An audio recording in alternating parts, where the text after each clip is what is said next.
Good day po sa ating lahat and welcome sa ating pong MBK Swim digitalization at sa ngayon po ay nasa week number 49 na po tayo sa ating pong talakayan ngayon, the principles of stewardship. Okay, minsan man ay nakarinig tayo na mga sabi-sabi na ganito na dahil sa aking kakayahan, kaalaman, kasigasigan ay nagkaroon ako ng ganito, nagkaroon ako ng ganyan. So alamin natin mga mahal nating mga kapulisan pagdating sa salita ng Diyos, ano ba ang nais niyang ipaabot sa atin. So tingnan natin sa talata ayon kay Matthew chapter 25 verse 21. His master said to him, "Well done, thou good and faithful servant. You have been faithful over a little, I will set you over much. Enter into the joy of your master." So bago tayo tuluyang mag-elaborate ng ating pong talakayan, tayo saglit manalangin. Dakilang Diyos Ama, samahan niyo po kami sa mga oras na ito, lalo na Panginoon sa talakayan namin entitled, Lord, the Principles of Stewardship. Yes, Lord, sa buhay namin na minsan man, ang kung anong mga victories and successes in life, minsan man ang nabigyan ng kapurihan ay ang aming sarili. Lord, samahan niyo po kami na sa mga oras na ito, mabigyan linaw at maibalik sa inyo, Panginoon, ang pagpasalamat at kapurihan. Salamat po, pagpalain niyong bawat isa. In Jesus' name we pray. Amen. Ayon po sa talata na ating napag-aralan, napakahalaga po ang somebody nga nagsasabi, there is within every soul a tears for happiness and meaning. So yan po ang mga kadalasan hinahanap at nakakamit ng isang tao. So aralin po natin ayon po sa katanungan. Okay? How do we practice responsible stewardship? Kailangan natin, hindi man madali ito, pero talagang kailangan natin mai-practice sa buhay. Una, kailangan maunawaan po natin God owns everything. Everything in heaven and earth belongs to God. We are simply His managers and stewardship. Kagaya po ng, lupain, pagmamayari na mayroon tayo. Pera, kayamanan, asawa po natin, mga anak, sabi natin pamilya, mga tao na sa paligid natin, katrabaho natin, at at the same time yung pinaghuhugutan natin sa araw-araw na pangailangan. Yes, trabaho o anumang hanap buhay. And other important matters. We become more mindful of our God-given duties. Okay? So, lagi po nating tandaan na kung anong mayroon po tayo, yan po ay mga ipinagkatiwala lamang po sa atin ng Panginoon dahil siya nga po ang may pagmamay-ari nito. Okay, tingnan po natin sa atin pong larawan. Ito po'y mundo po nating ginagalawan. Okay? So ang tanong po dyan, sa Psalms chapter 24 verse 1, mayroon po ba tayo na pagmamay-ari sa mundo na ating ginagalawan? At kung ano man na mayroon tayo ngayon, ini-enjoy o tinatamasa sa buhay, tayo ba talaga ang nagmamay-ari niyan? Okay, basahin natin ang Psalms chapter 24 verse 1. The psalmist said, "The earth is the Lord's and everything in it. The world and all its people belong to Him." So anumang mayroon sa mundo, resources, economics, lahat ng kung anong mayroon, maging ang tao, na nananirahan sa mundo, ay napapaloob pa rin, ayon sa salita ng Panginoon sa Kanya. We are just managers, we are just stewards of the Lord. Okay? So next, number 2, not just we ought always to realize God owns everything. Number 2, we must be accountable. So dahil sa alam po natin ang kung ano yung pinagkatiwala ng Panginoon sa atin, yan po pala ay ang may nagmamay-ari ay ang ating Panginoon. We are just stewards. We are just managers. So we are all accountable. As stewards or managers of God's blessings, napakarami po. Ayon sa Biblia. Ang napapaloob sa atin ng mga pagpapala ng Diyos. We must give, okay, we must give an account to Him of how we administered. Paano natin ito napapangasiwaan? How we cultivated, preserved, or protected them. Kaya nga po, hindi po basta-basta na kung anong mayroon po tayo, ay itinatamasa natin ito o winawaldas natin ito sa mga bagay na walang kabuluhan, sa mga taong masabi natin na walang kabuluhan. Okay? Ngunit, sabi nga ng Bible, we are all accountable.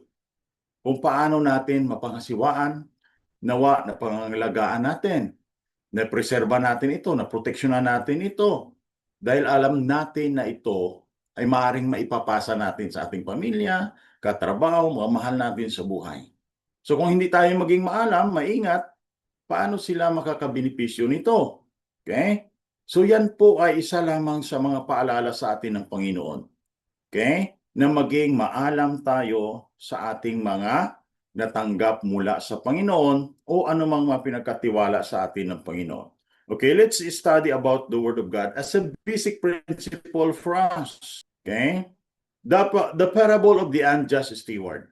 Sabi nga dito, okay? Jesus told his disciples, there was a rich man whose manager was accused of wasting his positions. So he called him and asked him, what is this I hear about you? Give an account of your management, because you cannot be manager any longer.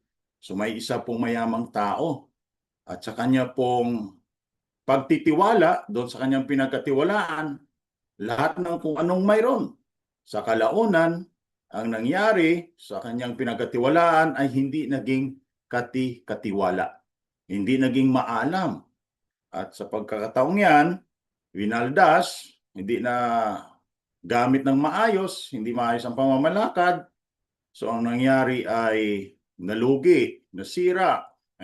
So hindi po naging maganda ang nagiging reaction ng isang may-ari. Okay? So sabi ng may-ari, okay, magbigay husay ka sa akin at ngayon na rin ang pagkakataon na maaring hindi ka na makapagpatuloy. Okay? Hindi mo na maaring tanggapin pa ang mga bagay na noon pa man ay pinagkatiwala ko sa iyo. Sana, doon pa lang sa maliit ay napagkatiwalaan na kita.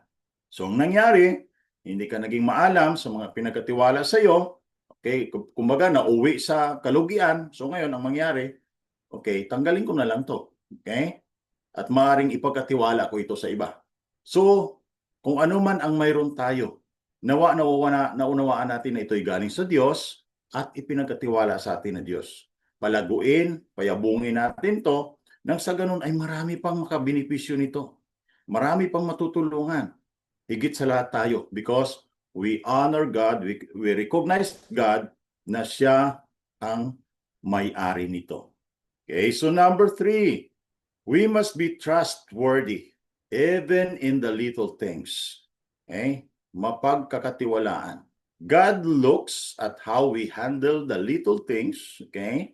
Mga maliliit na mga bagay na yan, before He entrust us with bigger things. Sometimes, talagang minamaliit natin yung mga bagay na kung ano yung pinagkatiwala sa atin. Mapapositions man yan, mapapera man yan, or magiging posisyon. Okay? So, one area in which He challenges us is in managing our finances. Okay, managing in our finances. So, sa mga may trabaho, may mga businesses, you know what? It's not about compensation lang, kundi kung paano tayo pinagkalooban ng Panginoon. Paano tayo nagiging mapagkatiwalaan ng Diyos sa mga maliit na bagay, lalo sa mga finances na ipinagkatiwala sa atin ng Panginoon.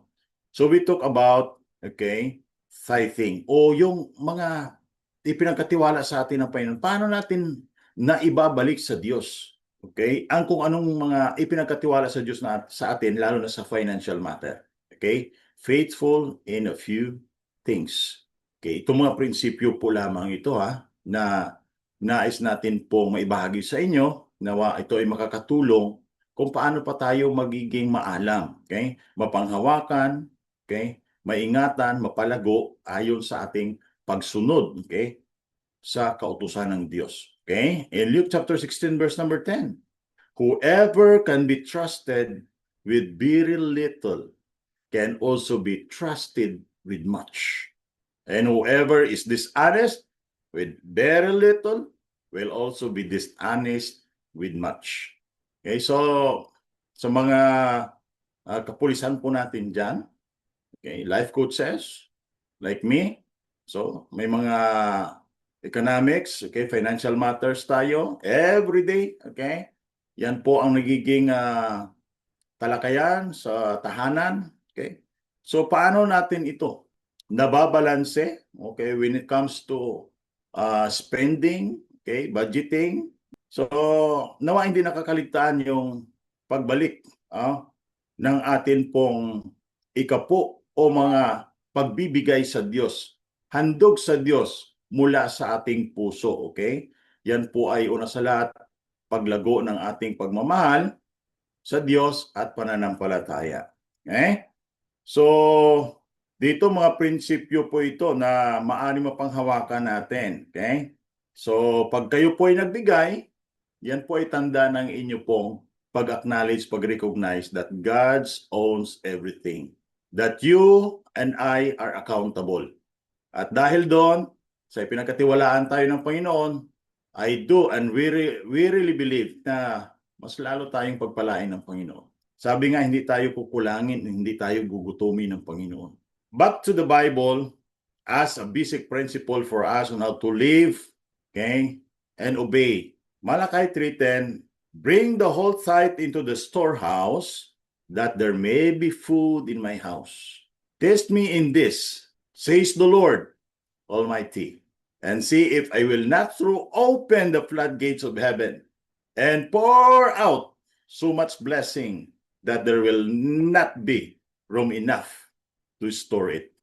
So ito po ito po ay word of promise ng ating Panginoon. Pag sinunod natin ang utos ng Diyos na ibalik ang kanyang kung anong mayroon tayo mula sa ikapo at mga handog, okay?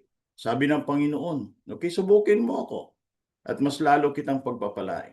So, nagmula sa atin po, okay, on how we obey and trust God and His Word with promise. Okay? So, if we want blessings, okay, napagpalain pa ng Panginoon ang atin pong pamilya, trabaho, businesses, hanap buhay, okay, don't forget na kung anong mayroon tayo. As a steward, as a manager, okay, ibalik natin ang sa Panginoon. We are all accountable. This is just a reminder for us. Okay? Huwag nating ipagkait, okay, ang kung anong mayroon tayo na dapat ibalik sa Diyos. The principles, okay, balik tayo. The principle of what? The principles of stewardship. Maraming salamat po at tayo po'y manalangin. Dakilang Diyos Ama, maraming salamat po sa iyong dakilang salita. Nawa po, ito po ay hindi lamang napapakinggan, but Lord, isa sa buhay namin o tayo sa buhay namin na mapahalagahan, maunawaan namin na kami pala ay yung mga ipinagkatiwalaan sa mga bagay na kung anong ini-enjoy namin sa ngayon. Trabaho, pamilya, positions, okay, Lord, maging ang mga kasamahan po namin. Salamat sa mga ipinagkatiwala mo. Now, Lord, kung ano man ang successes and victories in life, maibalik sa inyo, Panginoon, ang kapurihan at pagpasalamat. I-bless, Panginoon, ang amin pong mga kapulisan, their families, and also, Lord, our beloved life coaches. In Jesus' name we pray. Amen and amen.